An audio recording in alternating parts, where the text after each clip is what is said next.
Uh, Today is July 15. My name is Pete Freeman. I will be your acting chair today. Along with me to my left is Mr. Ledoux. To my right is Mr. Byra. Would staff at headquarters please introduce yourself? Okay. And would staff at Louisiana Correctional Institute for Women please introduce yourself? Kristen Thomas, Warden. Tara P, Manager. Acting Gaddy Supervisor. Okay. Here it is. And we're here today to hear the case on Miss Sharon Roberts. Ms. Roberts, state your name and DOC number for the record, please. Sharon Roberts, 11-1955. Okay. So today we're here for her parole hearing. Her parole date was 10/17/22. Her discharge date, good time date is 10/10/32. Full term date is 8/29/33.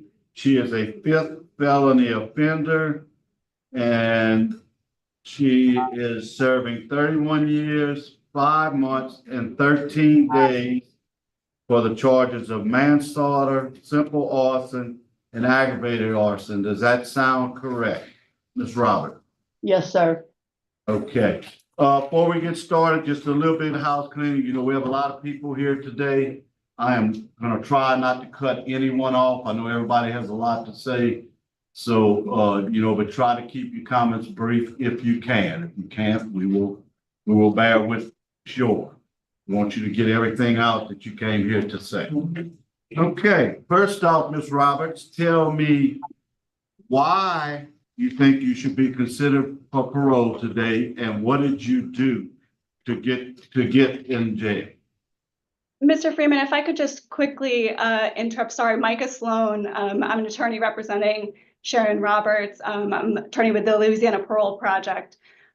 Ms. Roberts does have some intellectual deficits that make it difficult for her to fully express herself and to articulate. But it was really important to her that she get across to the board her feelings of remorse. And what she's done is she's written down a letter expressing that. And I wonder if the board would allow her to read that letter before we begin questioning. I know she would appreciate that opportunity. I think it's important that it be in the record.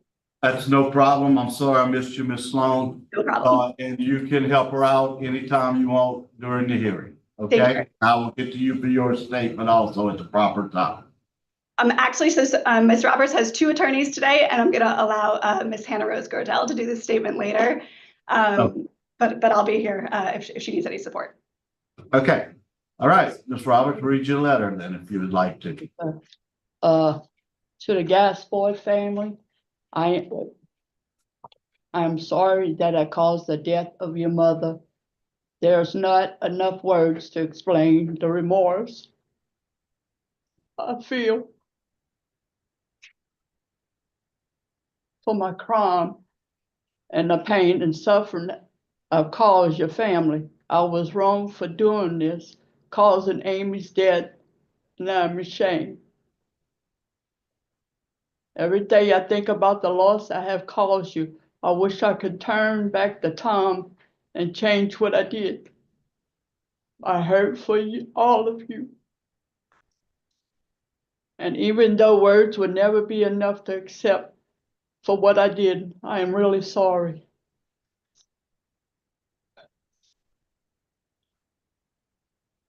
Thank you. Okay. All right, Ms. Roberts. Well, tell us, why do you think you should get out today?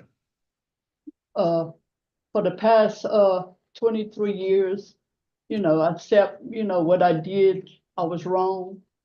I'm an alcoholic and I went through programs. I did a lot of schooling. I got back my education back. I did my schooling. I did AA. And I'd like to continue doing my AA, substance abuse, and seeing a social worker. My actions, what I did was caused by the death, Amy Gaspard. And what did you do? I mean, how did this happen? Because I was involved, I was drinking, and I was involved with drugs with another acquaintance. that would come over and I would leave and get drugs for him and leave and get alcohol and come back and get more pills to sell so I could get alcohol. And Okay, I threw a cigarette on the floor and just left it there. But I never thought it would get out of hand. okay, we'll get into that. Your case was assigned to Mr. Barra. When it's his time for questioning, we'll get more involved into the exact incident. Okay, now we're gonna hear from your supporters, Mr. Andrew Hundley of the Parole Project. Mr. Hundley? Andrew Hundley, representing Louisiana Parole Project, to inform the board that if Sharon would be granted parole, that she is a client of our organization and we would accept her into our reentry program. Just a few notes on why we accepted her. We recognize and are well aware of her criminal background. However, due to her age and her demonstrated maturity over the last 20 plus years, we are impressed with the person that she has become and have confidence in her ability to transition if given a second chance. She has no disciplinary offenses in the last 13 years, so she's demonstrated that she could follow rules, and she has had an array of programming that she has continued to take on even to this day. She served over 2/3 of her sentence at this point, and because of changes in the law, this could be her last parole hearing before good time discharging. So we asked the board to consider that she could, now's an opportunity for the board to grant her release with some conditions before she has an eventual good time discharge. If she would be released to our program, our staff social worker, one of our staff social workers, Audrey's here to tell you about the interviews and the plans that our social work team have made with her around her sobriety and other mental health issues, and that we're prepared to offer her if she's released. But she would be a long-term client in our residential reentry program. We would help her find employment and start working towards long-term self-sufficiency. In short, our organization has great confidence in her ability to come home, and we're standby invested with skin in the game to ensure that she has the support she needs to be successful if given a second chance. And I stand by to answer any questions you may have about her reentry. Thank you. Okay, thank you, Mr. Hundley. I just want to note for the record that we have Mr. Hundley, he's with the Parole Project. We have Miss Audrey Barton, she's a social worker. She'll be giving us, she'll be speaking next. Hannah Rose Brodell, I think you're gonna do the part of the attorney instead of Miss Sloan, or if y'all want to do it together, that's fine. Beatrice Taylor, a friend. Christy Sheremy, Louisiana Parole Project, Stephanie King, a friend, and Demetri C. Moore, Louisiana Parole Project. In opposition, we have Tanya Gaspard, victim sister-in-law, Paula Berry, I'm sorry if I pronounced that wrong, victim's friend, Guy Dessel, victim's family, Isaac Guillory, victim's family, Mandy Guillory, victim's daughter, and Patricia Bush, victim's friend. I will call on y'all also at the proper time to make your statements. Also, Warden, what do you have to tell us about Ms. Roberts? Good morning. Sharon is one of our minimum custody inmates. Like she had mentioned, she has gone back and, finished up her schooling. And I think that was quite a success for her, which we are very proud of her for that. She works as a healthcare orderly. And like Mr. Hundley even said, she has not had, a write-up in over a decade, so no disciplinary issues. She really is wonderful about coming to work and pitching in where she needs to. So we really do not have any issues, and we fully support if she's granted today. I know she'll do well at the Parole Project. Okay. Thank you, Warden. Appreciate that. Okay, Ms. Barton. Hey, good morning. My name's Audrey Barton. I'm a licensed master social worker with the Louisiana Parole Project. I met with Ms. Roberts on July 2nd to conduct a needs assessment. The social workers evaluate all of our clients, but Ms. Roberts' legal team suggested that she might benefit from some additional one-on-one time. I initially met with Ms. Roberts at LCIW for 2 hours, and then last Friday I spoke with her via Zoom. Both times that I've met with her, she was very cooperative and friendly. Ms. Roberts' legal team informed me that she was in special education during her school years, and based on my conversations with her, I've observed some symptoms consistent with an intellectual disability, which might give us some insight on her ability to effectively express herself. I'm aware of her previous charges, and I've spoken with her about the behaviors related to these acts. Ms. Roberts experienced trauma during her adolescence and early adulthood, but she has engaged in efforts to process and heal from these experiences to the best of her ability and has developed tools to manage her feelings of anger. Ms. Roberts reports on maintaining 23 years of sobriety and appears committed to her continued recovery and personal growth. As an additional step of her reentry plan, I will refer her out to individual therapy. The social work team here has a relationship and referral process with Excel Behavioral Health. Excel has a team of psychiatrists, social workers, and counselors that have committed to provide Ms. Roberts with therapy focused on impulse control and decision making. Ms. Roberts has expressed openness and willingness to work with me and follow all treatment recommendations that I gave her. I'm confident that she has the capacity to comply with any recommendations given to her. And of course, if Ms. Roberts is released, she will have ongoing support from a dedicated social work team committed to walking with her every step of the way. Thank you. Thank you. Okay, and last we'll hear from her attorneys. I don't know which one wants to speak first. All right, I think Miss Christy Jeremy wanted to speak as well, if the board will allow, before Miss Grodell speaks. Who's that now? Christy Jeremy. Okay, we didn't have you down to speak, but Ms. Jeremy, would you like to speak? Yes, Ma'am, go ahead. I think there was a minor minimal discrepancy on how many people are already speaking. I think that's why it was changed. Could be, yeah, we're not supposed to have over 3, and you make Good one, go morning, ahead. board, and I appreciate this opportunity. My name is Christy Sherry, and I'm the reentry manager at the Louisiana Parole Project. I'm here today not only in that position, but as someone who has personally known Sharon for over 3 years. Sharon and I spent 16 years together in prison. I've been home a little over 6 years, and throughout all of that time, I've known Sharon to be consistent, respectful, and generous. Even when she had very little, she was always willing to give. Whether it was her time, a kind word, or support to others around. She has always carried herself with humility. She stayed focused, avoided trouble, and surrounded herself with positive influences. Most importantly, Sharon has taken full responsibility of her past.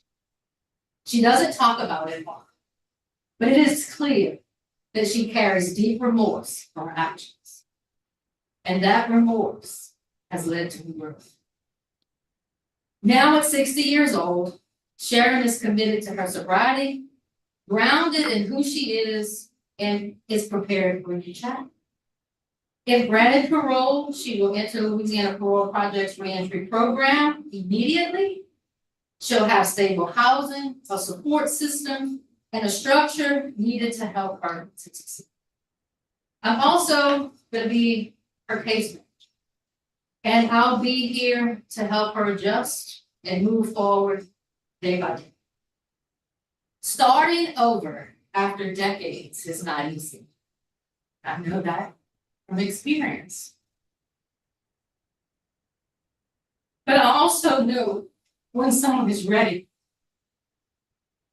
And Sharon definitely is.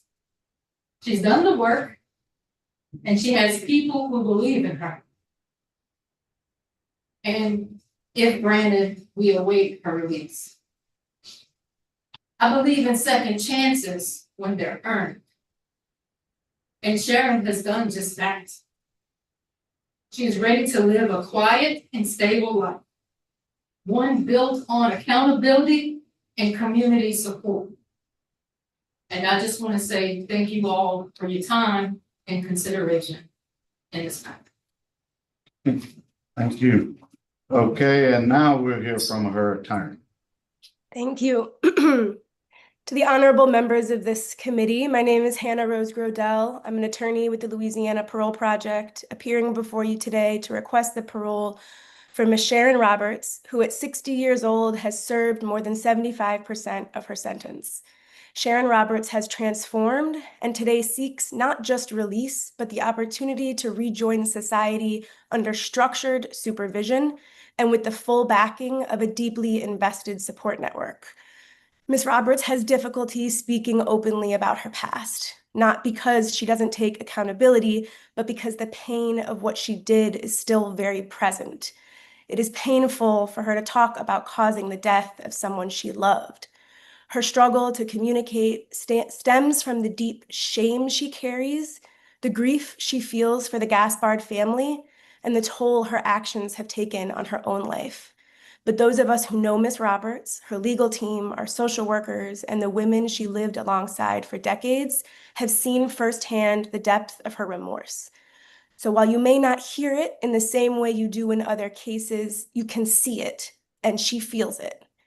Ms. Roberts was placed in special education as a child and still recalls being labeled a slow learner. She has always struggled to understand and express things the way others do, and over the years, trauma and poverty compounded those challenges, leaving her vulnerable and without many tools to advocate for herself. Yet despite those obstacles and the tremendous pain she has carried, Ms. Roberts was determined to change and has spent the last 23 years doing just that. Ms. Roberts' record demonstrates discipline, growth, and perseverance. As you've heard, in 2019, she earned her GED, a milestone that took time, effort, and determination. She held the same maintenance job for 18 years, demonstrating reliability and responsibility. She has completed every rehabilitative program available to her. She is 23 years sober and has worked tirelessly to maintain that sobriety through ongoing substance abuse programming and weekly AA meetings. She has learned to manage her emotions. She's not received a disciplinary infraction for over 13 years. She's liked and well respected within LCIW, earning herself a level 3 trustee status. And perhaps most importantly, she has formed strong and supportive relationships, creating for the first time in her life a sense of trust, safety, and belonging. The letters of support submitted on Ms. Roberts' behalf describe her as one of the most selfless people others have known.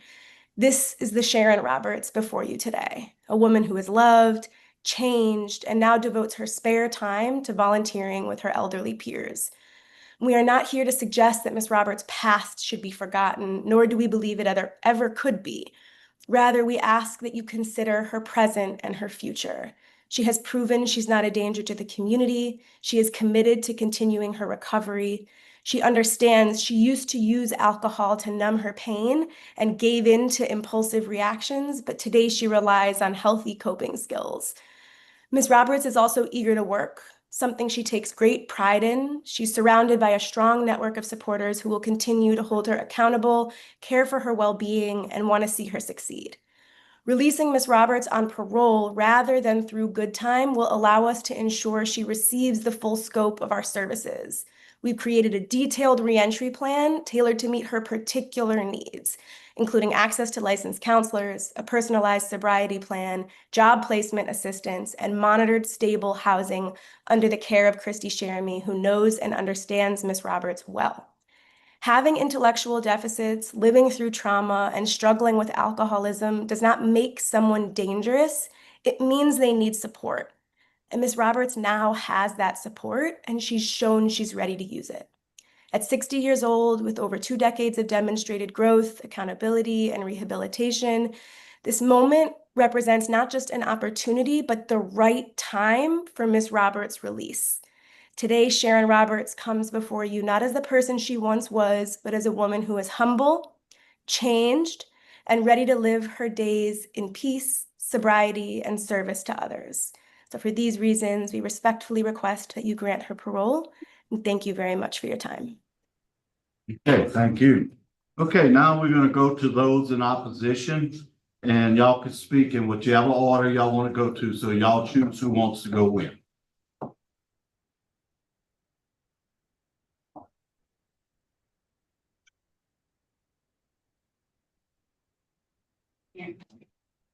This is my mother. The person who's not here today because of her. Happy, healthy, full of life. And I'm here today to speak on behalf of her because she was tragically, brutally murdered 2 days before her 44th birthday. September 14, 2002 was the worst night of my life. Sharon Roberts, my mother's killer, set my mother's trailer on fire, knowing she was inside. That monster entered the bedroom, seeing my mama sleeping in bed, and deliberately went in the living room and ignited a fire where she had no way to get out of there. She was trapped. She wanted to make sure she was in there and she would die. After I was informed that body, they had to identify her body, I felt an overwhelming sense of emptiness because part of me died that night. The loss of my mother has been devastating. It has been incredibly difficult. The pain is unbearable. It has led me to commit suicide, and I almost attempted, but God's keeping me for some reason. I have to take medication every day to cope.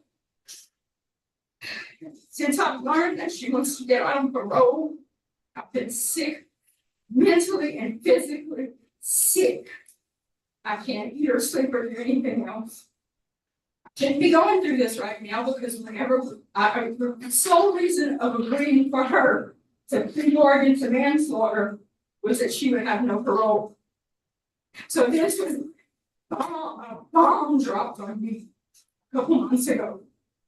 So I started digging and digging and digging, and the things I have found would make your skin crawl.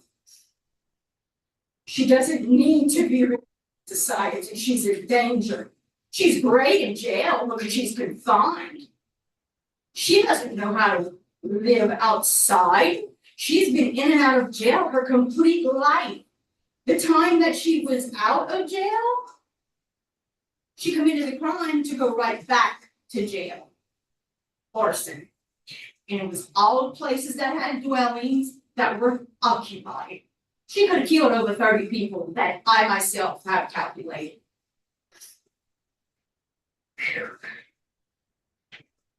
They should have, they have a 3-strike rule. I don't know what happened to that. She has 5 felons. 5. She should have life in prison. The biggest regret I have right now is that I didn't go to trial and fight for the death penalty because this was premeditated. She went in several times. This BS about her alcoholism. How are you going to be an alcoholic when you're in jail all your life? Honestly. October 1st, 2002, she was scheduled to be back in reincarcerated. But she was 11 months late on her probation fees. She couldn't afford probation. How she's going to afford vodka or whatever else she's got going on? That's a lie. She's not an alcoholic. She's trying to use that. The same time, October 1st, my mama was moving in an apartment for disabled people that felons were not invited to. My mama wanted her out of her house. My mama was scared. I have statements from many people of Falls Ferry that she would tell that she was scared of her life from Sharon and wanted her out. She has no remorse. This, I don't even know what that was today, but okay. My mother was so burnt. Her hands were burnt to the bones. She got out of the bed. She knew when you have fire, 40% is fatal. She had 86%. She fought for her life. She knew what was going on until she took her last breath. I've had so much pain and suffering. My kids have felt it. I've never had a real life after that, Kevin. I have nightmares. I want my mama all the time. I wanted her here. I called for my mama here. I'm 49 years old. She died at 43. When I was 43, I wanted to die because it wasn't fair that I was alive and she loved her.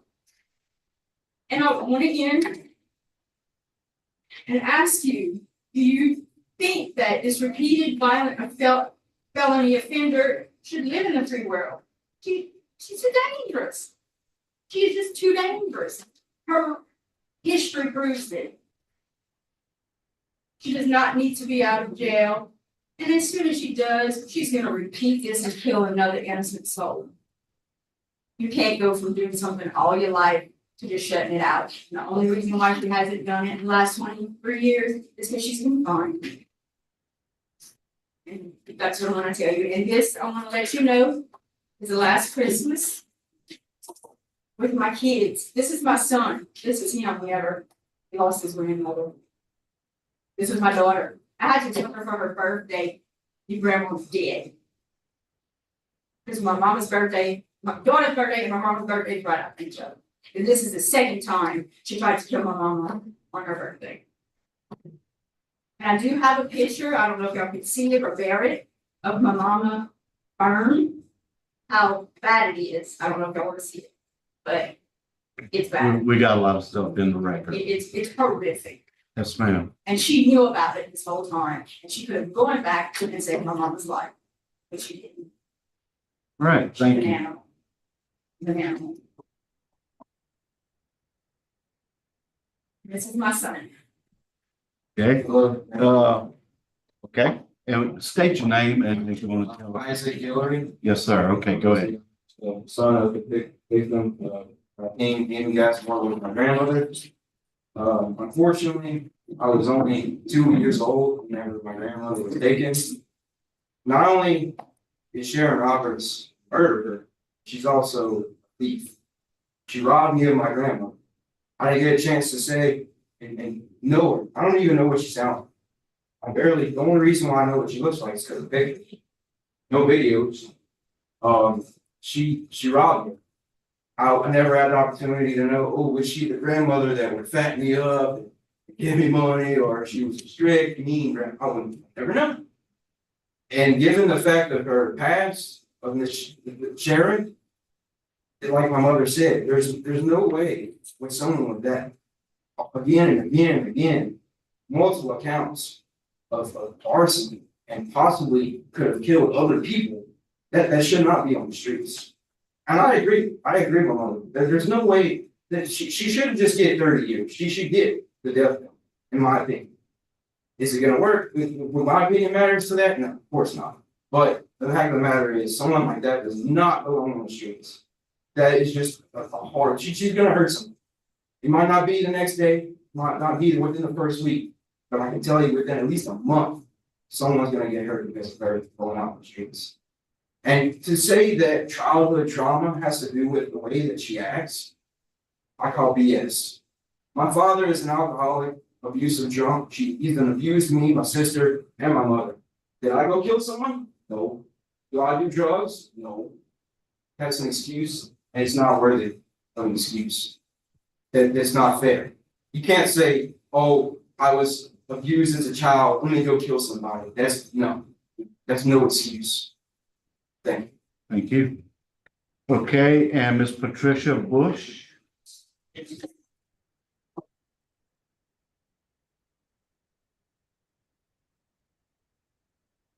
Hey, my name is Patricia Bush, and I'm a friend of Amy Gaspar. She had an inner beauty that is unforgettable. She was a trusting friend and most importantly, a loving mother. Mandy Gilbert and a grandson, Amanda and Isaac. When she spoke of her daughter, she had a ray of sunshine. She had so much life and so much love to give. And on September 14, 2002, Sharon Roberts said to her, to Carteen's home, and took the life of Amy Carteen Gaspar as she slept. Amy Carteen did awaken and was unable to escape. That day, she not only took Carteen's life, with the quality of life for her only child, her grandchildren, her mother, father, and siblings. The loss of Mandy's mother, which was also her best friend, is forever altered. The grief, fear, anxiety, depression, and all the tears that Mandy and her family has endured will continue, for nothing could ever fill that void in their lives.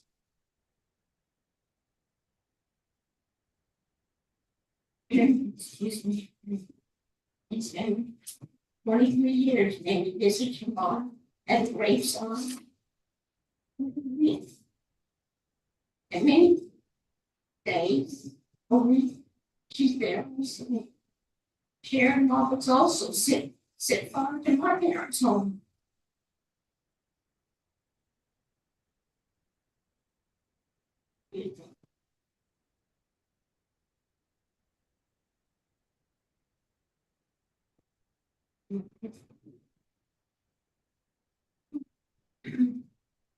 I've seen what my mother, stepfather, brother, sister, nephew went through when Sharon Roberts set fire to their home.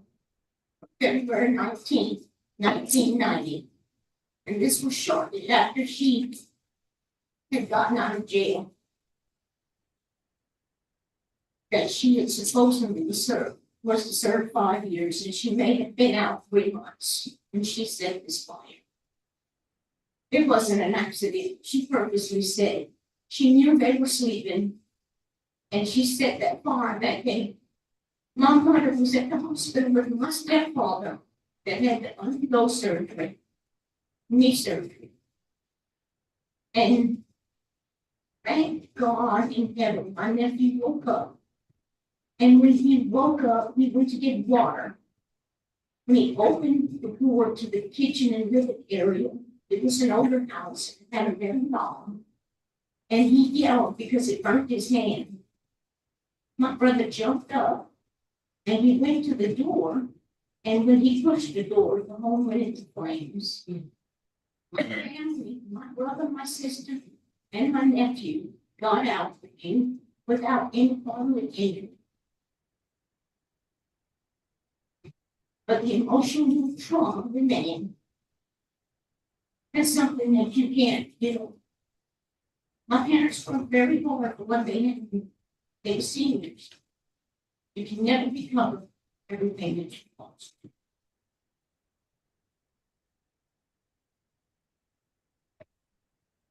I had to go to the hospital that day to let my mother know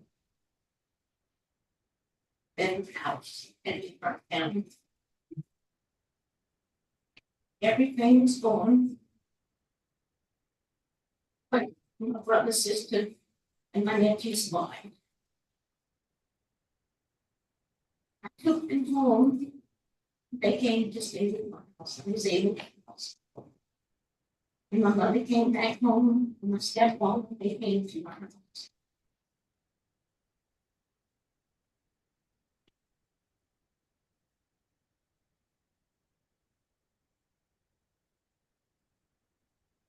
My mother cried uncontrollably.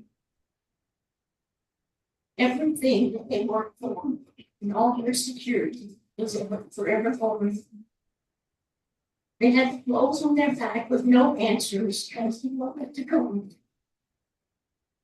I seen the tears, anxiety, depression, and emotional stress as I went with myself to see my family and my mother suffer in her senior years. Each time Sharon Roberts committed arson, it was planned. It was never. She knew what she was doing. She knew people were in the homes as she set the fire. She had left that home that day, knowing she couldn't stay there because my parents were coming home. And she left that day. But when she left, she made sure that no one was going to stay at home. And she succeeded.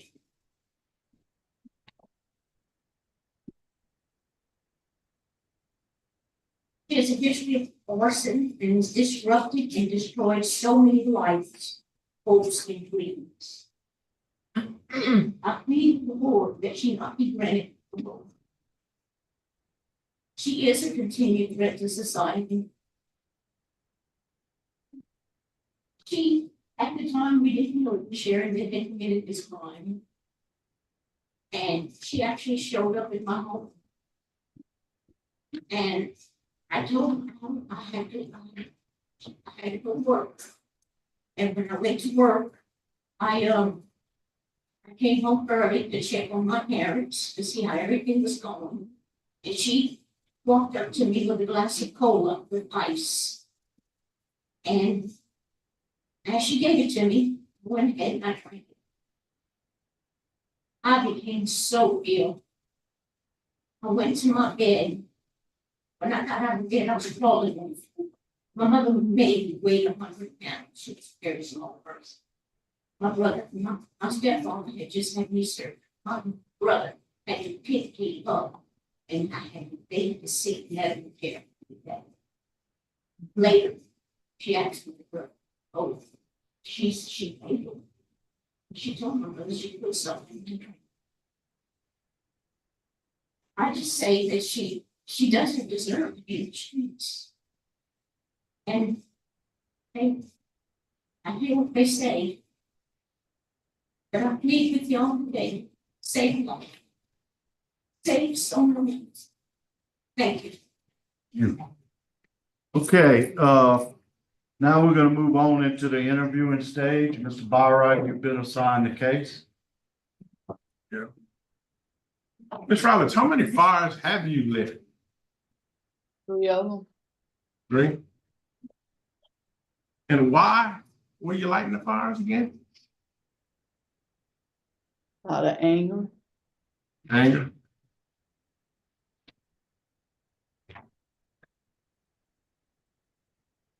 That's the only questions I had. I do know that you had 4 periods of probation or parole already, and all 4 of them got revoked, which is not a very good record. And that there's strong opposition from law enforcement. That's all the questions I have. Just real quickly, Ms. Roberts, you do have a lot of revocations. What's your problem under supervision? Why can't you follow our instructions? I have no place to go, and I just revoke. Okay. I have no support. Ma'am? I had no support outside. I mean, out there, and had no place to go. If you burn it down where you're supposed to be staying, it's kind of tough, so. All right, I have no further questions. Panel ready to vote? Yeah, okay, Mr. Byright. Ms. Roberts, I've read the letters of support. I've read the letters of opposition.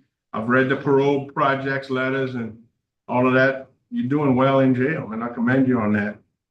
However, I got to vote to deny this parole request because of the strong law enforcement opposition, the strong victim opposition, your criminal history while on supervision, 4 periods of supervision already revoked. You haven't convinced me that anything would be different. Ms. Leduc? My vote today, I just want to know there are 277 pages in one file and 30 in another.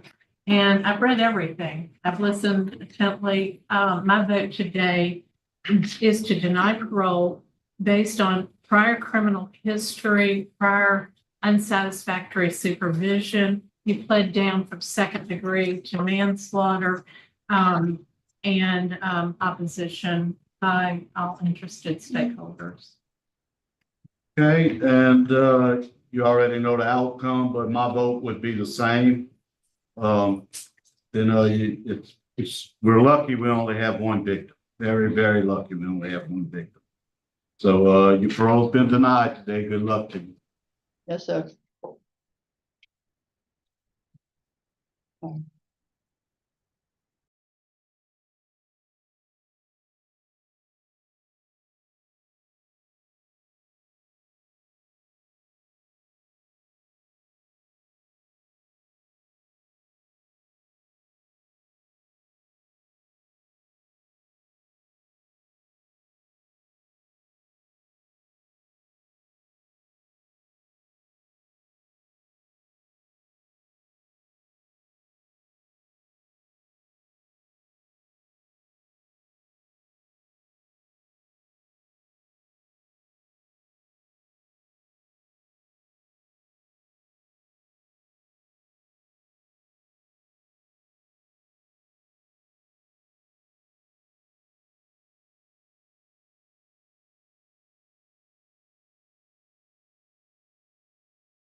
All right, good morning.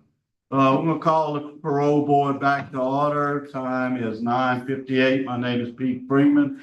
I am the acting chair today. To my right is Mr. Barra. To my left is Ms. Ledoux. We are now at David Wade Correctional to hear the case of Jacob Griffith for parole. We'll put some stuff in the record, Mr. Griffith. You are a first felony offender. You do not have a good time date. You have a full term date of 8/14/27. Your total sentence was 23 years. Your charge was forcible rape. Does that sound correct? Yes, sir. Okay, would you please state your name and DOC number for the record? Jacob Griffith, DOC 503310. Okay, would the staff at the prison please introduce yourself? Deputy Warden Brenda Ackland. Thank you, Trippiano, ARDC Manager. Danny Henshaw, classification. Elizabeth Savage, Lieutenant Colonel. Okay, thank y'all for hosting us today. We appreciate it. Okay, sir, would you tell us your name? Not tell us why you're in prison and why do you think we should consider letting you out today? I'm in prison on a forcible rape charge I committed in 2004. The reason why I believe I should be granted parole is when I came to prison, I was a child and I made some bad mistakes.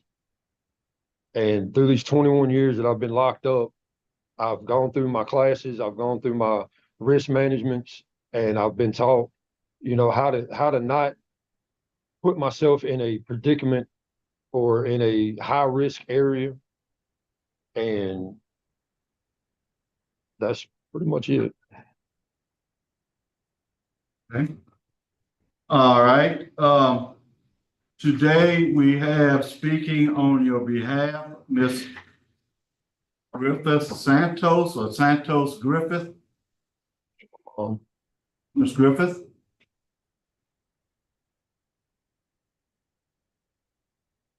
Probably on mute, ma'am. Okay. Okay, Yes. go ahead. Tell us what you want us to know. My name is Santos Griffith, and my son is Jacob Griffith. And I just want to say that I'm losing two of my best friends. My husband is in the hospital right now, and I need Jacob home where he can help me. He's been gone so long. And I just can't do it myself. We're both 76 years old. And right now, my husband's fighting for his life upstairs. I'm at the hospital right now, and I had to postpone to come to this meeting, leave him by himself. I know my son's, what he did when he was younger. I know he made mistakes.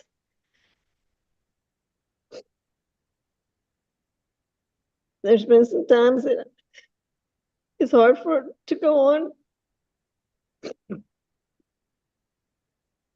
Knowing that your son's in jail and your husband's bedridden in the hospital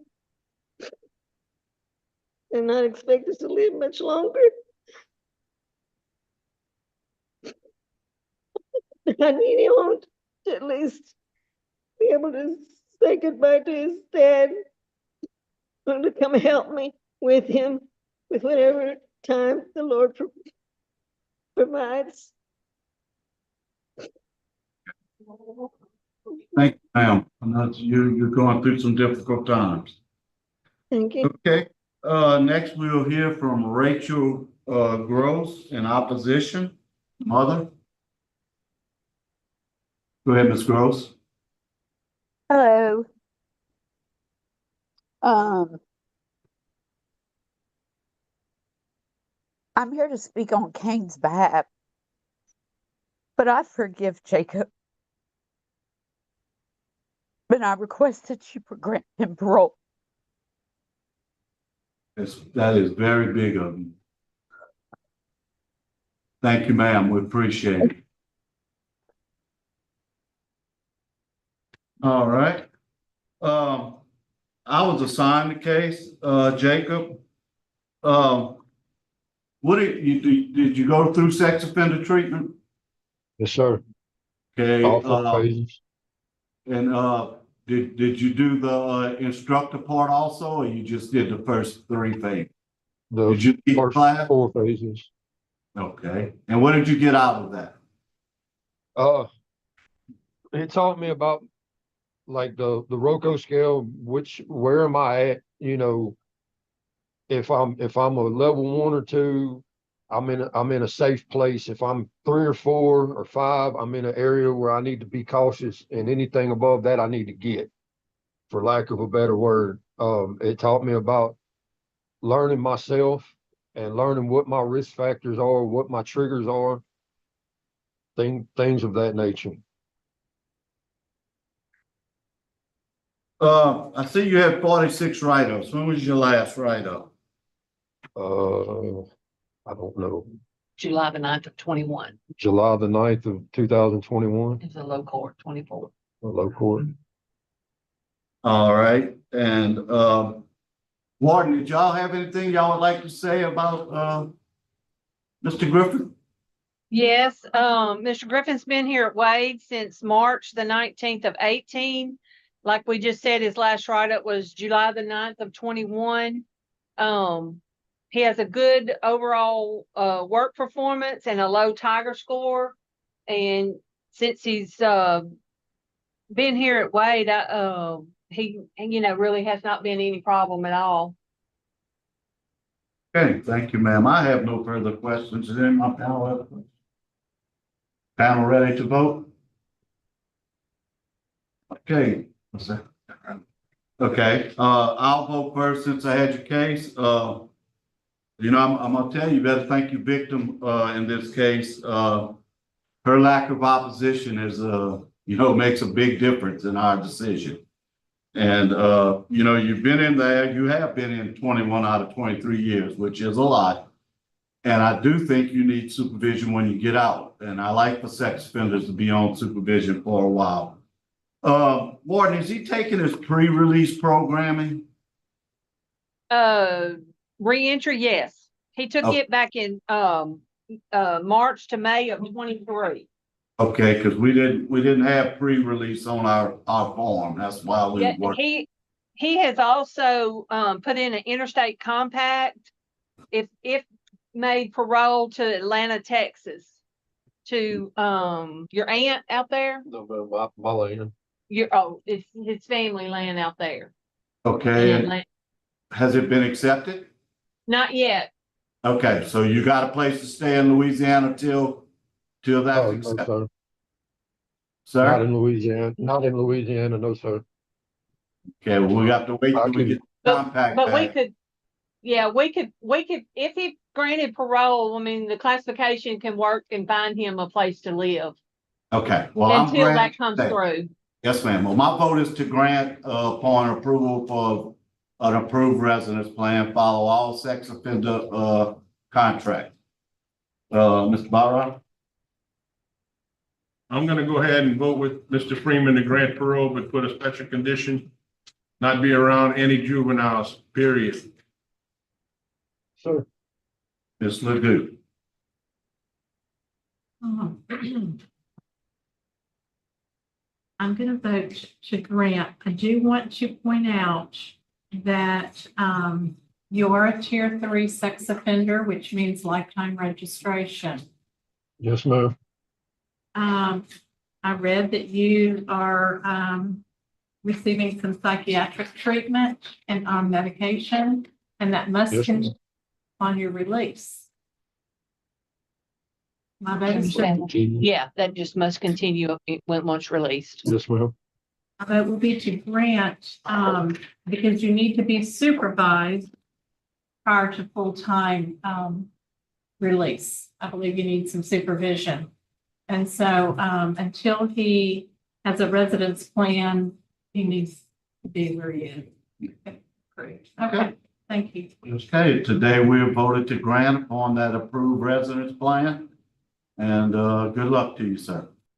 Thank you. Thank you.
David Wade Correctional Center.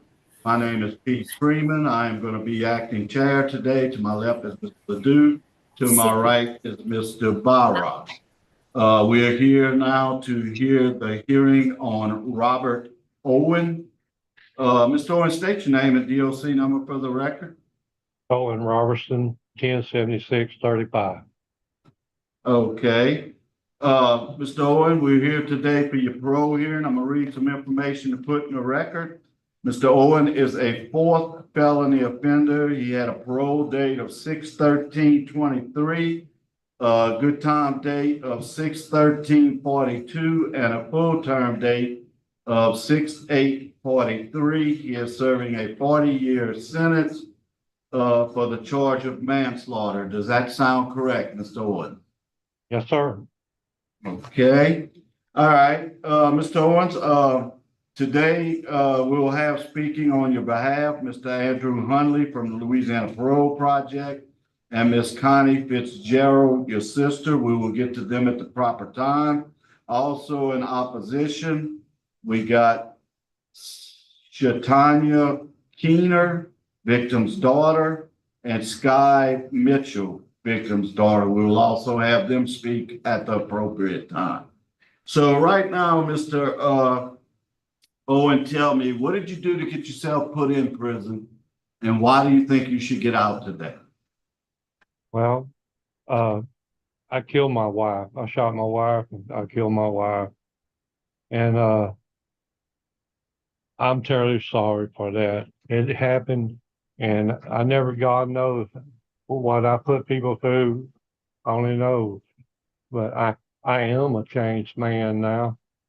I work for the community around David Wade here. I'm a facilitator of AANA. I'm a recovering addict, and I do everything possible. I try to help the elder and push them around in the wheelchairs if they needed to get someone. And I know that I am a changed man. That I work for the better. Okay. First, we're going to hear for those that are in favor of you getting out. Mr. Andrew Hunley of the Louisiana Parole Project. Good morning, Andrew Hunley, appearing on behalf of Louisiana Parole Project today to confirm that if this board were to grant Owen parole, that our organization accepts him as a client in our reentry program. That would include housing, employment services, mental health services, and all other wraparound services. We specifically commit, while he would be a long-term client of our program, that we would work with him on ensuring that he works towards continued sobriety and give him the resources he needs to make sure that he's successful upon release. We've come to this decision based on his programming and institutional record, and I stand by in case the board has any questions about his reentry plan. Thank you. Thank you, Mr. Hunley. Okay, now we'll hear from Miss Connie Fitzgerald, your sister. Miss Fitzgerald.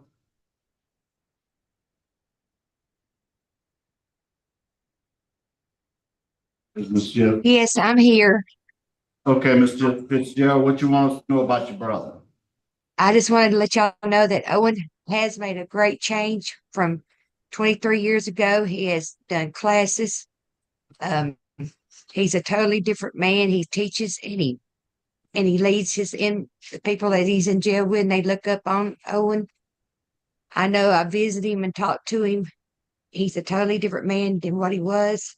I'm a little nervous, but Owen has taught programs, and Owen is a changed man. He is totally different than what he was 23 years ago. He's like a totally different man. And he has a place he can come home to. And my mother, thank you. No, go ahead. What do you want else to say? I didn't mean to cut you off. I'm sorry. My mother is here also. She was on Speak Up on Owen's behalf also. Carol Robertson. Okay, yeah, she can speak. We only had two so far. Okay, Put her on, please. okay, yes, sir.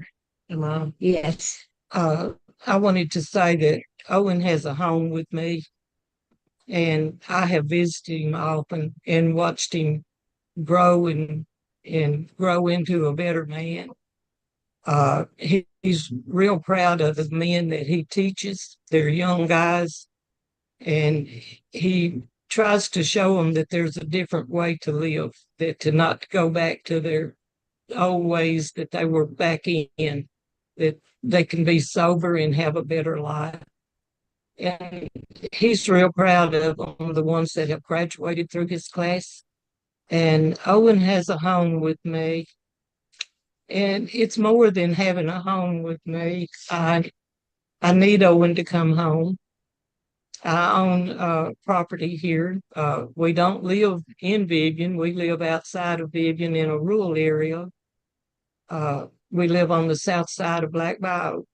And it would be good to have him here with me. I'm legally blind now, and I have two other children that also are looking forward to him being home. I lost a daughter May 31st. She had 36 years of multiple sclerosis. And Owen has lost a loving sister, a real sweet girl. And the family needs Owen. I have a home here that will be his. I'm leaving my home to him. I wrote a will saying so, that he'll always have a home. He has a promise of a job through a relative that has an oil company, that he said he would put Owen to work, that Owen could work for him anytime. He'd make a way for him. So we're looking forward to Owen being able to come home and be a productive citizen. And I know he will be. Okay, thank you, ma'am. All right, now we're gonna go. Thank you. Those two are opposed. Miss Shatanya Keener. Keener, I'm here. okay, tell us what you want us to know. I just have some questions that I'd like to have answered, if that's okay, from him. You can't question him. You can only talk to the board. I ask us questions. I'm sorry. Okay, so Mama's been gone for 23 years. Why is he just now admitting what he's done? Why didn't he do that a long time ago? We have sat here and we have suffered with no closure as to what happened that day. Now I got to reroute my whole mind now. We don't feel the need that I don't think he's changed. I really don't. I mean, I just think Mama's not coming back. So why should he be out walking the streets? Why should he be out living his life when she's not here anymore? Our family's here. Her brother is here. And we feel like he hasn't served even half of his time yet. The classes and the things that he's taken, that's in prison. That's what he's doing there. What's it going to be like when he gets out? Is he going to go back to doing what he was doing before? We just don't feel like he's changed, man. Yes, ma'am. Mr. Barra, one of our members has a question for you, ma'am. Okay. What is your relation to Owen? Owen was married to my mother. So you stepfather? Yes. Thank you. Okay. Once again, thank you. Yes, sir. Okay, and Ms. Sky Mitchell.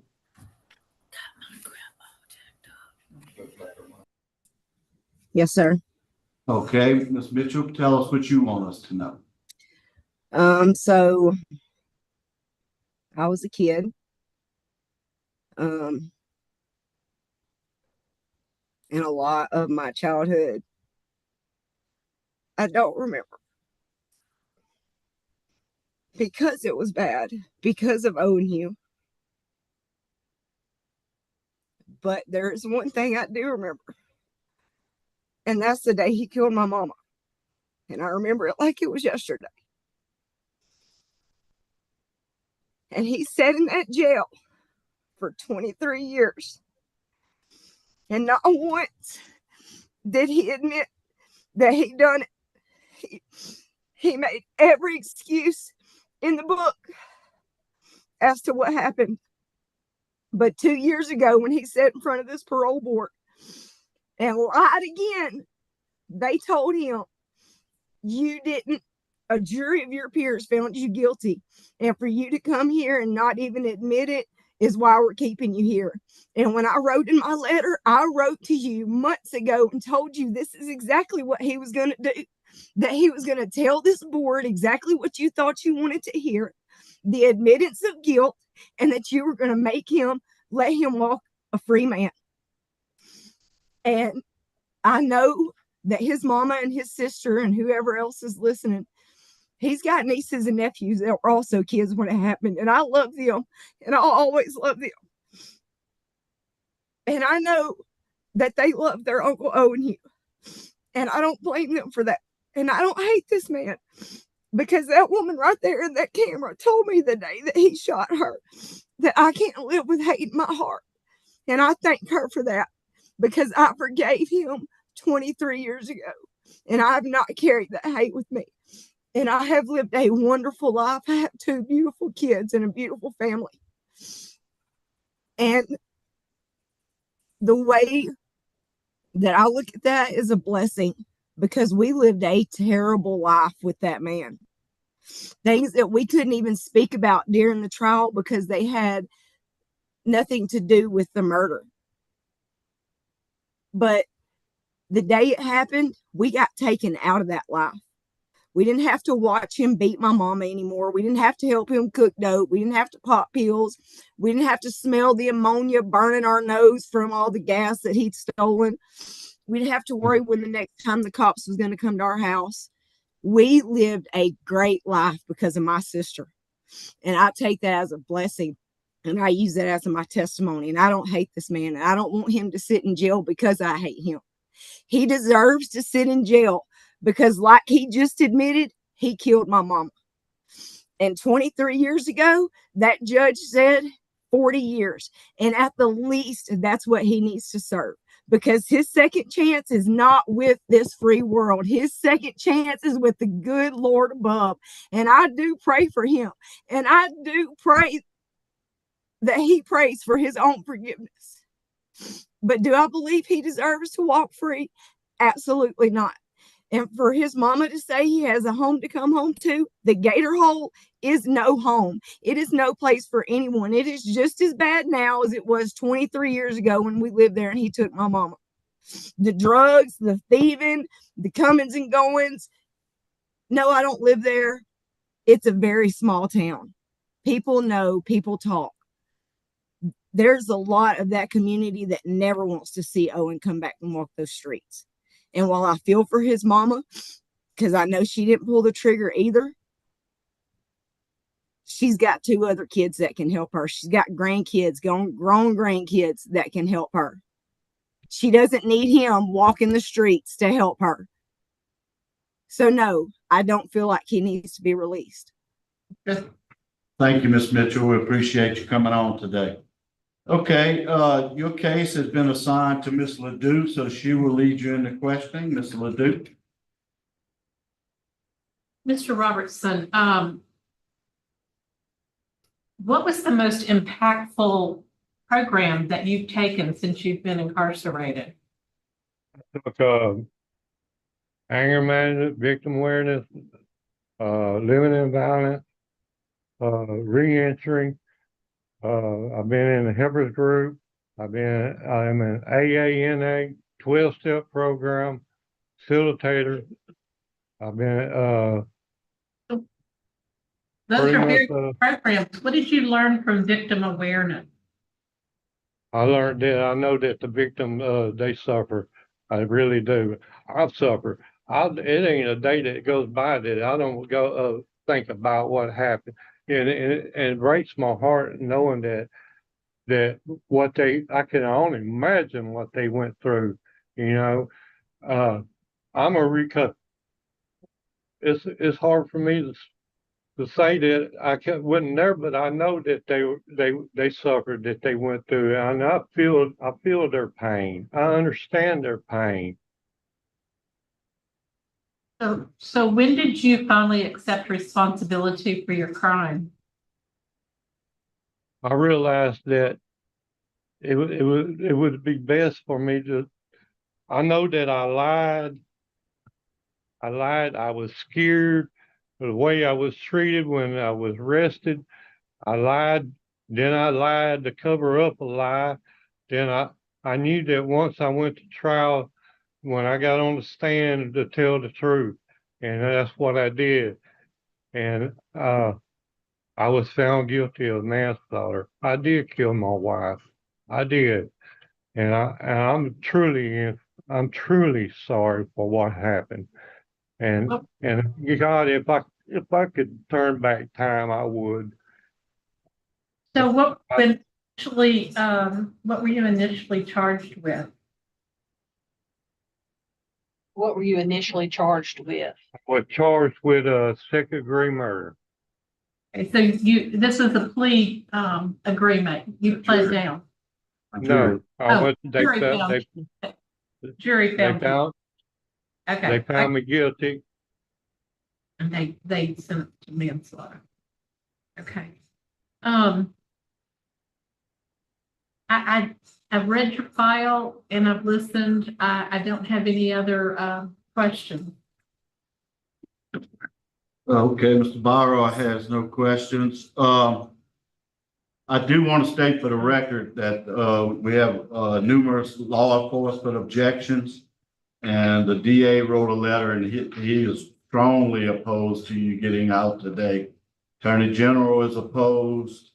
Sheriff Henry Whitehorn is opposed. Honorable James E. Stewart is opposed.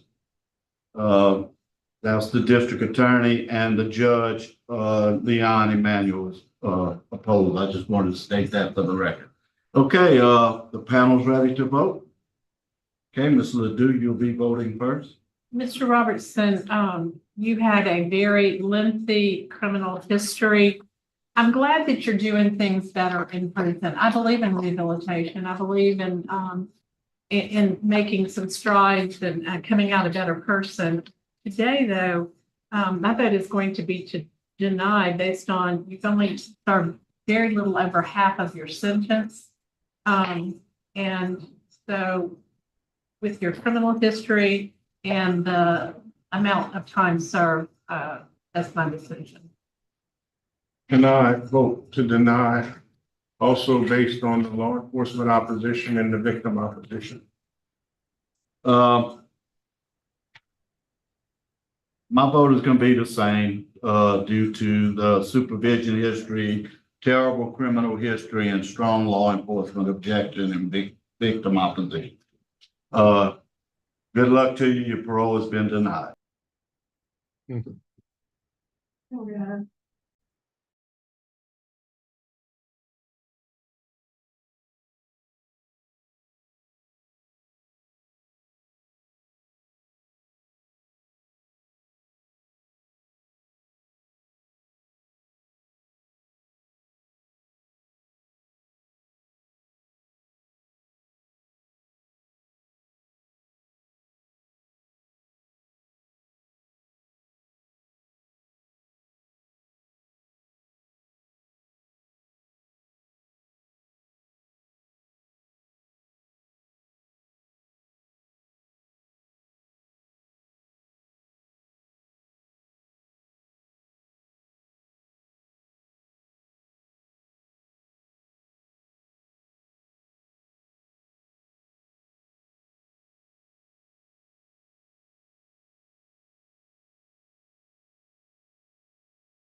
The board is back in session. Once again, my name is Pete Freeman. I'm the acting chair. To my left is Mr. Ledoux. To my right is Mr. Berry. We're once again back at David Wade Correctional Center to hear the parole hearing on Johnnie Berry. Mr. Berry, please state your name and DOC number for the record. Johnnie Berry, 737094. Okay. Mr. Berry, you're here today for a parole hearing. You are a first-class offender. Your parole date was 1/3/23, 2023. You're not eligible for good time, and your full-term date is 1/4/2033. You were sentenced to 15 years for the offense of indecent behavior with juvenile, 2 counts. Does that sound correct? Well, the 2 counts, I remember they was run concurrent. Yeah, but there were still 2 counts. 2 counts. So, Oh, yeah, yes, that's right. Yes, that's Yes, right. sir. 15 years run concurrent. Yes, sir. Okay, we have all that straight. Okay, Mr. Berry, I lost my train of thought there for a second. Tell us why you were in prison and why do you think we should consider letting you out today? Well, like you said, for indecent behavior with a juvenile, and it's why I'm in prison. I never denied that. But now 7.5 years ago, I could say, well, you know, 5 years ago, you shouldn't let me out.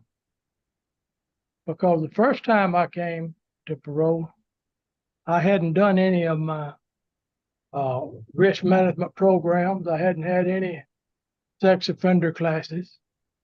I had only done an in-depth study in the Word of God, the Old and New Testament. But now, since I have been through the sex offense program, and I have really in the sex offender classes, I found out that all of this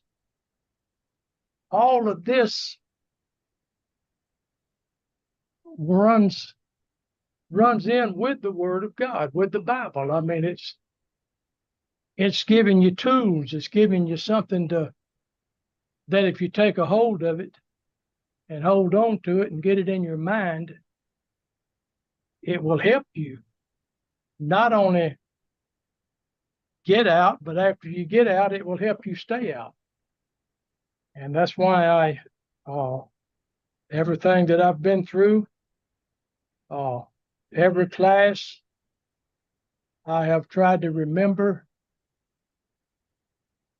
the biggest part of it. And I intend to hold on to that, you know, and it has really helped me and helped to rehabilitate me. And I'm a different person. I'm a different man than I was when I was incarcerated. Okay. One of the main things that I learned was the self-assessment of the risk scales. Now that's a great tool. That's a big thing, and we you really need to remember that it's called SARS. It was developed to assist the sex offender in determining how dangerous they are any given moment, day or night or day. You can know exactly where you stand. It's 11 digits. It's made up of 11 digits. The higher the number, the higher the risk. It's separated into 3 scales. You've got a low risk scale, a moderate, and a high.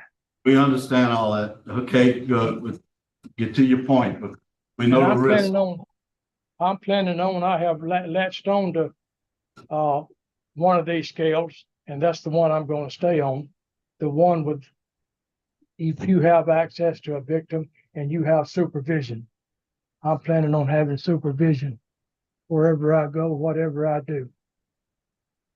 I will have supervision. Okay. All right, thank you, sir. Your case was assigned to Miss Ledoux. Miss Ledoux, Warden, do you have anything to say? I'm sorry. That's okay. I was just gonna say that, Johnny has been here at Wade since December the 10th of 18. He has not had any write-ups. He's not a disciplinary problem. He's got a good work performance. He plans on, living in, or going to, if granted parole, to live in Arcadia with his nephew. Warden, does he meet the educational requirement? For let's For see.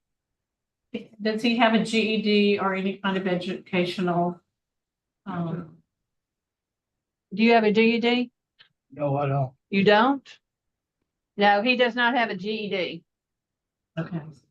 Did he graduate from did you graduate from high school? No, I didn't. No. Okay, so that's a requirement prior to release. Okay. So Mr. Berry, how many years after this behavior did you get arrested? Oh, let's see. Don't remember too much about that far back, but I would say 6 years. Where were you arrested for this particular issue? Where were you when you got arrested? Monroe, Louisiana. Where in Monroe? I was at a trailer park. Okay. Did you get a ticket to go to California when you were arrested? Yes. I mean, before you were arrested? Yeah, you were running. Yes. Okay. Yes. But you pled guilty because your wife and daughter said that you had done it. Today, having taken victim awareness, what did you learn from that class? From victim awareness? Well, when I really began to see after I got in here, I began to see what I had done, and I began to realize what I had, the people I had hurt, and it tore me up. I mean, it made me want to it made me just not care if I ever got out of prison, to be honest with you, because I was so upset because I hurt my loved ones. I hurt them, and as we went on through the class and wrote letters, and things, and what we would say if we could talk to the victim and all of that. Okay. I wanted to make sure that you have a good understanding of what happened. I don't have any further questions.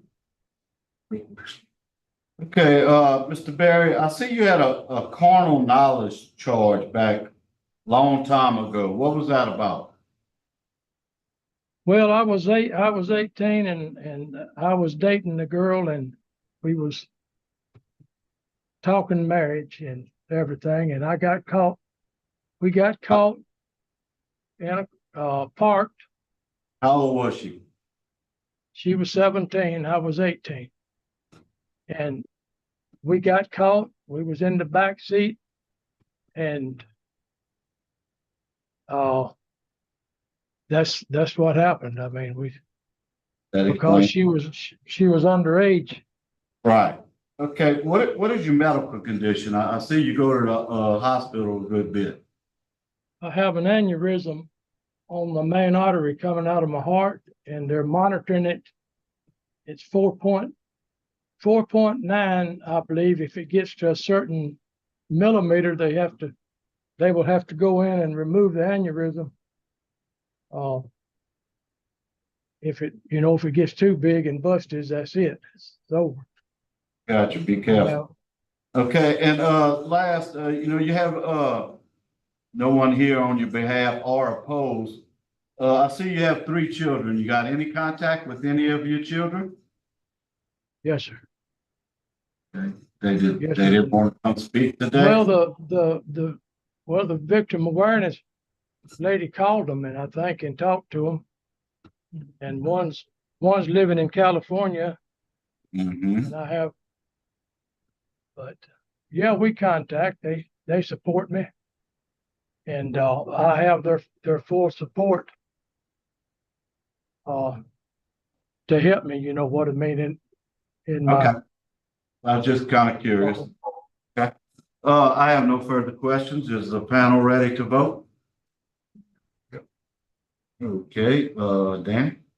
Ms. Ledoux?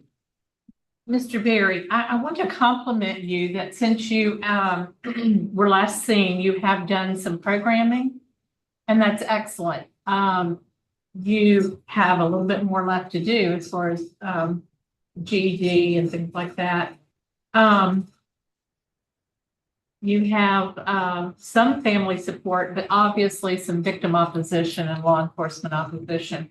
But my biggest concern, Mr. Berry, is you had those 2 counts run concurrent. That was a big break, and you've only served half of your time. Today, my vote is going to be to deny parole, and I do wish you well, and I hope that you continue on the positive track you're on. Mr. Barra? I also vote to deny based on the law enforcement and the victim's opposition and the age of the victims at the time of the crime. And I concur for the same reasons. Today, your parole been denied. Good luck to you.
Can y'all still hear me?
Okay, the parole board is back in session. We are back at David Wade Correctional Center. My name is Pete Freeman. I'm the acting chair. To my right is Mr. Byron. To my left is Ms. Ledoux. We're here to hear the hearing on Donald Lott. Please state your name and DOC number for the record. Donald Lotts, 132944. Okay. And Mr. Lotz, I'm gonna read some information into the record. Let me know if anything is incorrect. You're classified as a fourth felony offender. Your good time date was 6/3/22. Your good time date is 6/9/2055. Your full term date is 8/5/2066.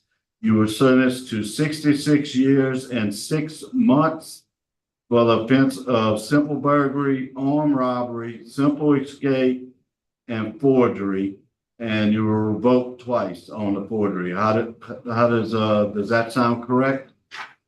Yes, sir. Okay. Mr. Lott, tell me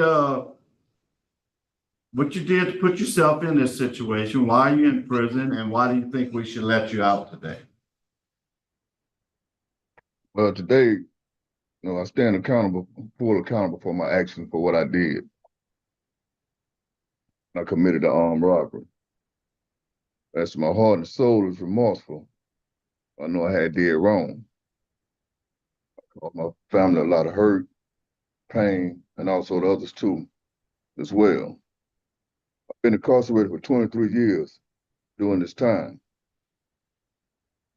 I initially reminded myself of my choice only to befall me but everyone involved.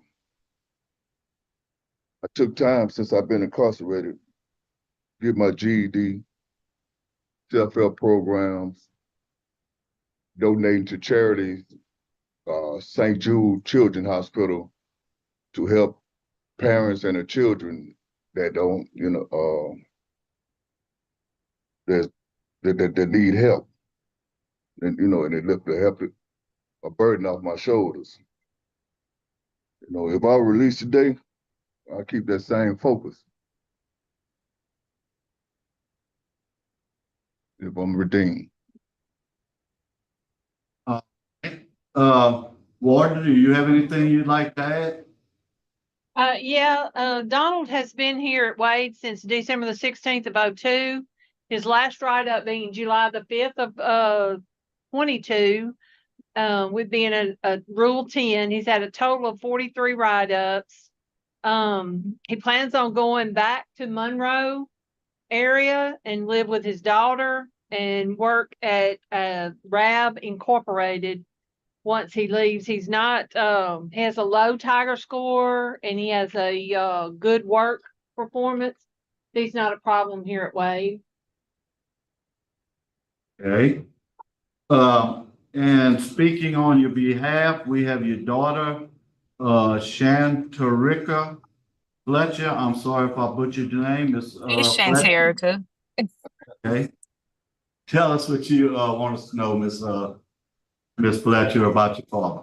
My dad is, people make mistakes and people have to live with their mistakes. But the bond that me and my dad has built over the years of dealing with him being incarcerated and me being out here, me and my dad has built a dope bond. We have restored our relationship. I understand he made his mistakes and we have gotten past it.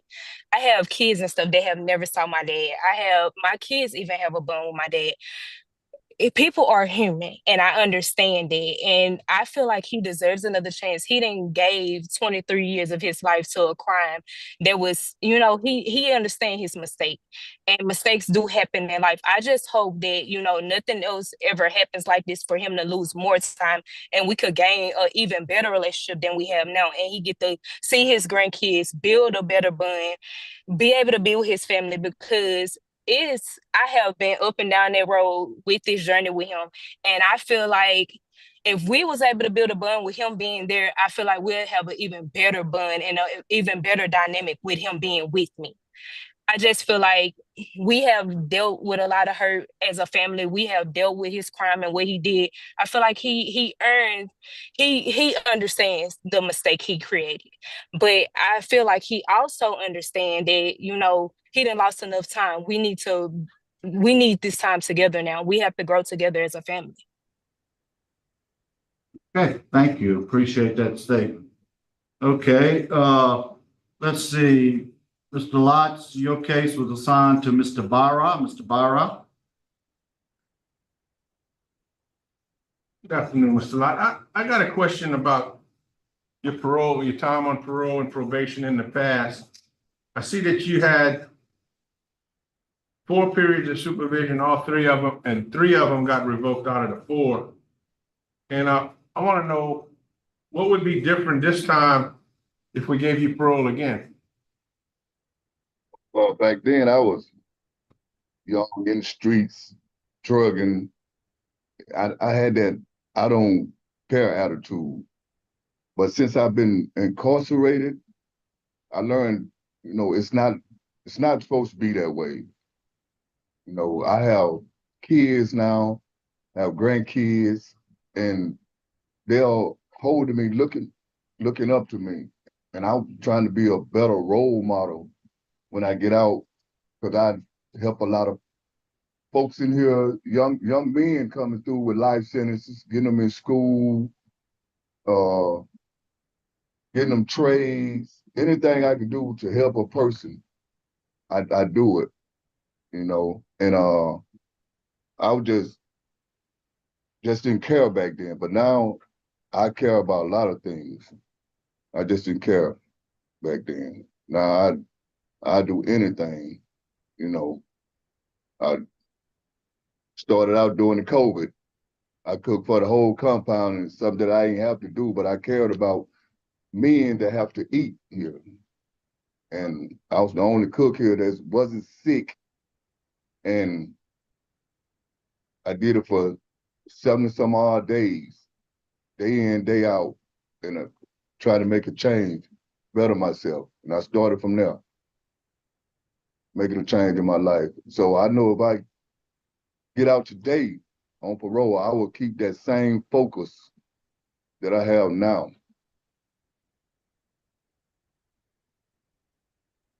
That was my only question. Okay, you have any questions?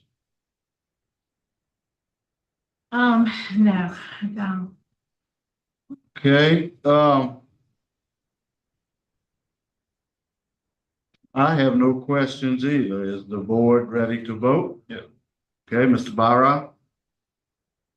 Mr. Lotta, I'm looking at your file, but you've only done 23 years off of a 66.5-year sentence, which is really not even half of the time that most people do when they're incarcerated. We have a lot of law enforcement opposition. We have victim opposition. You got a poor prior and present criminal history. Behavior on parole with all the revocations and a shotgun used during the commission of the crime.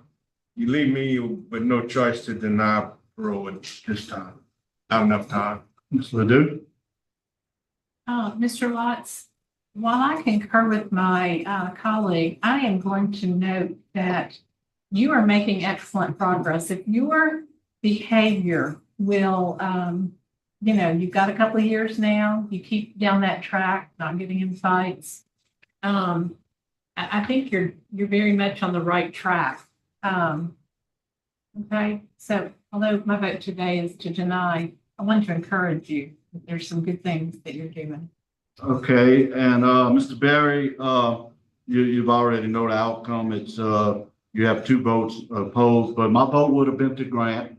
I do think you're making some progress, and I want you to keep your head high and keep making that progress, because I think at your next hearing there could be a very different outcome if there's no write-ups and no change. Good luck to you, sir. Thank you.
Back to order. My name is Pete Freeman. I'm the acting chair. To my left, Ms. Ledoux. To my right, Mr. Byra. We're back at David Wade Correctional Center on the hearing for Gerald Ward. Mr. Ward, state your name and DOC number for the record, please. Gerald Bernard Ward, 372912. Okay. Mr. Ward, I'm gonna read some information into the record. If it doesn't sound correct, tell me and we'll talk about it. Okay, you are a third felony offender. Your parole date was 8/25/20. You're not eligible for good time, and your full term date is 5/26/39. And you are serving 25 years for possession with intent to distribute cocaine. Does that sound correct? Yes, sir. Yes, I'm a user, I actually user of crack cocaine. Okay, let me we're gonna get you your statements. You have speaking on your behalf is gonna be LeBrian Ware. LeBrian Ward. Okay, Ward, I'm sorry. That's you, Mr. Ward? Yes, sir. Okay, we'll get to you at the proper time. Okay, first, Mr. Ward, tell me, what did you do to get yourself in prison? And why do you think we should consider letting you out today? I was doing the wrong things. I was using drugs, using crack cocaine. And, you know, if I didn't change my life and everything, I done went, you know what I'm saying? I'm enrolled in 12 steps and NIA and, you know what I'm saying, and reentry. And I got my anger management and parenting certificate. And I would like another chance at, in my life in the free world. Okay, and so what did you do to get yourself in there besides using crack? I mean, you got 25 years. Were you dealing, selling, or just what? Just smoking. It was three different crack. It was 3 crack rocks, and it was in bags. That's why I got so much time. Like that's why I got my time like that. All right. I have your case. Well, Warden, what do you have to say about Mr. Ward? Mr. Ward has been here since September the 6th of 16. He's had a total of 6 write-ups since being incarcerated, with the last one being March 22nd of 21. He has a good work performance. He's got his GED. He has a low Tiger score. He also has a detainer currently with Bossier Parish that is 6 months parish jail if he is granted parole, that he would need to go complete that. Could you confirm that he's had his pre-release? He's currently enrolled in that at this time, Miss Ledoux. What about substance abuse? He's also enrolled in the 12-step program at this time also. Okay, so we definitely have to put those finished. Okay. All right, your case has been assigned to Mr. Barra. Mr. Barra, would you lead us in questioning? You think you have a drug problem? You know what I'm saying? I used to, and I seen on right road when I got locked up this time. You know what I'm saying? Either, you know what I'm saying, change my life and go the right way, or either continue going down the wrong road. And I had to change my life and went down the right road. And I've started going, you know what I'm saying, getting all the different programs and under my belt. So you got a pretty long criminal history of convictions and some cases dismissed. I see you got one in there in 1996 involving a manslaughter. What was that? I was attempted manslaughter. They say I shot someone in the leg. During a dope deal or something? No, sir. What was all that about? It was, you know what I'm saying? I was, you know what I'm saying, the guy, you know what I'm saying, hauled off and hit me. And you know what I'm saying, they say I went somewhere and got a gun. Okay. All right. A little bit about the incident offense on May 14th, 2013. Agents with the Bossier Narcotics Task Force along with a confidential informant, purchased 3 grams of crack cocaine from Gerald Ward on front of Montgomery Street, Bossier, Louisiana. The CI was equipped with an audio and video recording device and the narcotics transaction, and was given $30 of official Bossier City narcotics buy money. So basically you sold them 3 grams of crack cocaine for $30. That's what they say, but you know, I was a smoker. I was a crack user. So you did not sell, this is not true? You did not sell them anything? I didn't sell him nothing. We used it, but I didn't sell him nothing. We smoked it, but I didn't sell him nothing.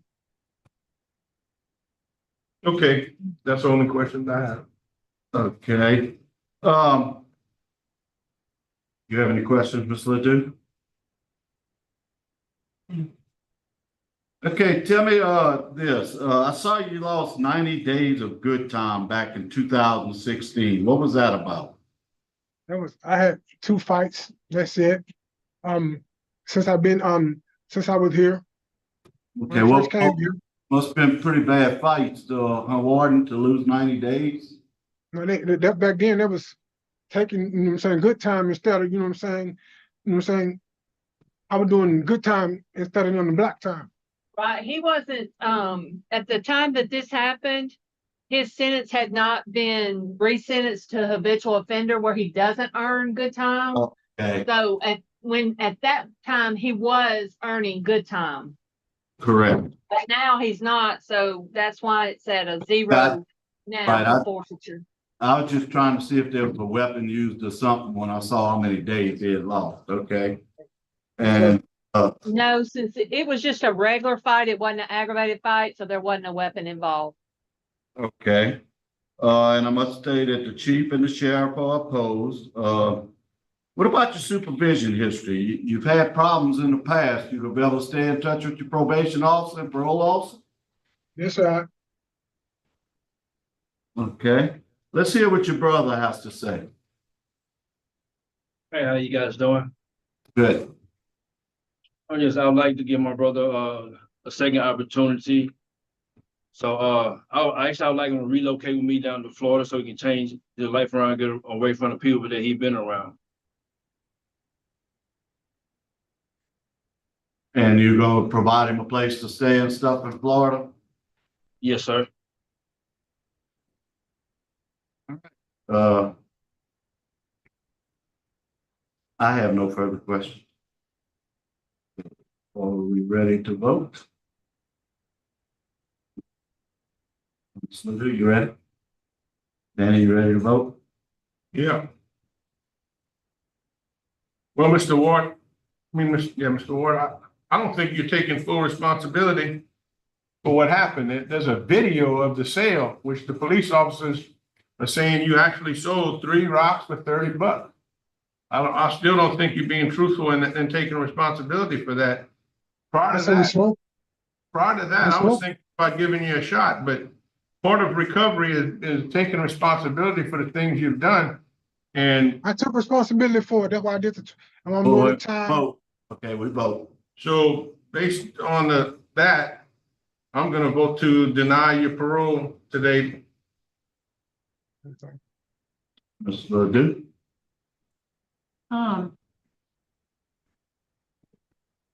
Because of your brother's willingness to provide an out-of-state residence, my vote would be to grant conditional upon completion of pre-release, a substance abuse program, and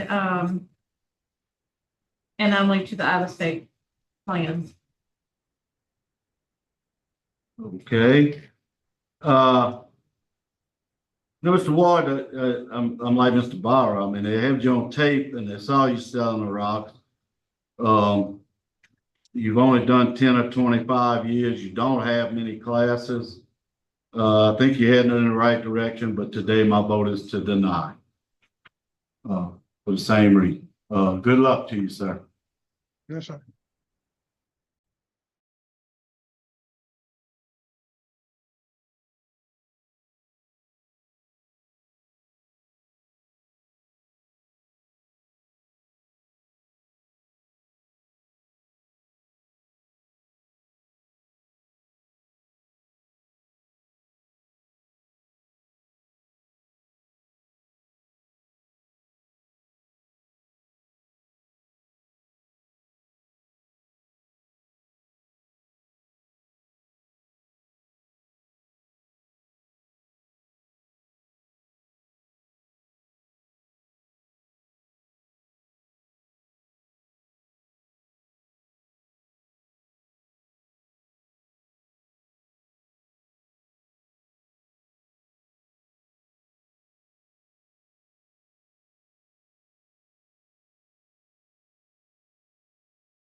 Okay, we're back in session once again. My name is Pete Freeman. I'm an acting chair. To my left is Ms. Ledoux.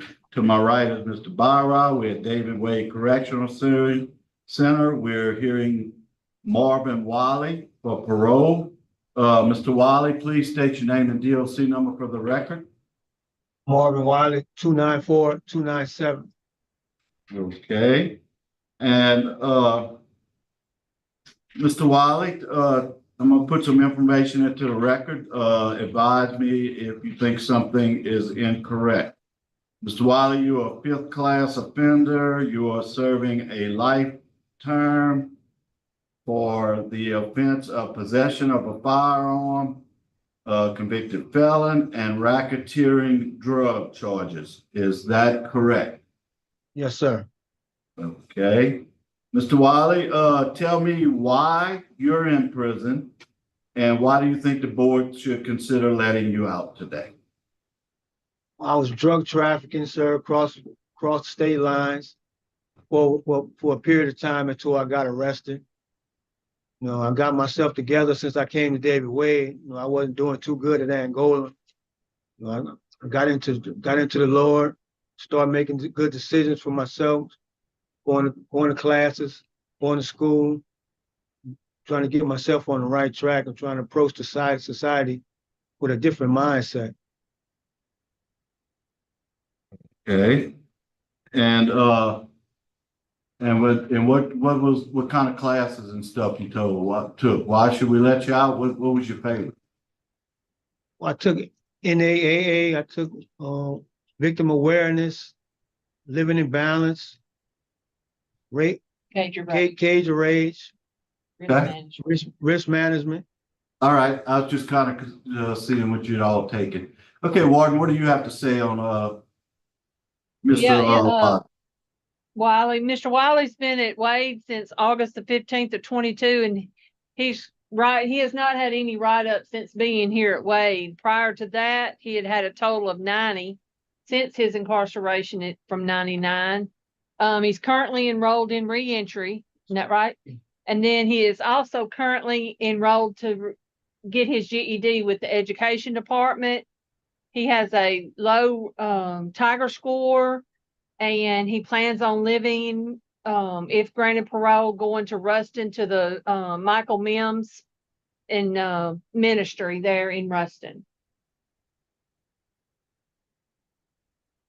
Is that a housing place, ma'am? I mean, it's residential? Yes, yes, sir. All right, thank you, ma'am, appreciate it. Okay, your case was assigned to me, so I'm gonna be asking you the questions. Were you a user too, also? Did you use drugs? Yes, sir. Okay. What are you gonna do to maintain your sobriety if you let out? Well, basically, sir, I'm familiar with a lot of the triggers, so I know how to stay away from a lot of situations that I can identify with now that I couldn't identify with once upon a time. Trying to work and get myself together, try to rebuild my life. Are you gonna still attend AA and NA? Yes, sir. If that's available, that's what I want to do, sir.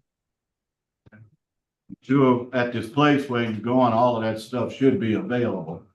Yes, sir. Okay, tell me this,